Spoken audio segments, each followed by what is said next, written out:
আজ আবার কেলটু ক্লাস নেবে রে। আর এই জোরালো সিরিজের আঠাই কেলটুকে আমাদের খাবার চুরি থেকে আটকে রাখবে। ও টুল ছেড়ে উঠতেই পারবে না। স্যার তোদের ক্লাসটা আমাকে নিতে বলেছিলেন, নে যে যার পড়া কর। ব্যাস এবারে টিফিনের সময় হয়েছে, চলো চলো সব বাইরে যাও বাইরে যাও।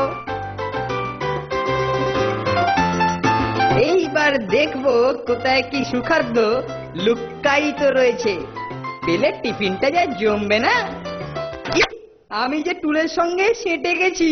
ওফ, কেউ আমাকে এই অবস্থায় দেখে ফেলার আগেই স্যারের ঘর থেকে আঠা তোলার জিনিস খানিকটা নিয়ে আসি। প্রথমে নিশ্চিত হয়ে নিই যে স্যার ভেতরে আছে কি নেই।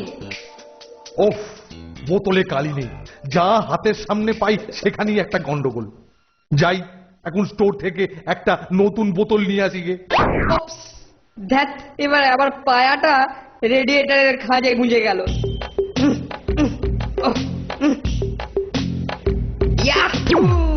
যাক, এক বোতলে আবার বেশ কিছুদিন চলে যাবে। হ্যাঁ, বেশ ভর্তি কালি আছে বোতলটাতে। এই কেলটু, এই কেলটু, শিগগিরি শিগগিরি এদিকে আয়, এদিকে আয়, এদিকে আয়। মরেছে, এই যে সুপারিনটেন্ডেন্ট স্যার, আমি আর এখানে নেই বাবা। সুপারিনটেন্ডেন্ট স্যার ধরার আগেই আমাকে এই হতচ্ছাড়া টুলটাকে ঝেড়ে ফেলতে হবে। बड़ी ताज्जुब की बात, हामी तो इखाने ठेला गाड़ी छुड़िए जाए नहीं, जोर से धक्का लगा के रास्ता से इटाके आमी उठिए दी। भाई राम, মুড়ো দিয়ে ভুঁড়ি ভাসানোর চক্রান্ত। কেলটুটা গেল কোথায়?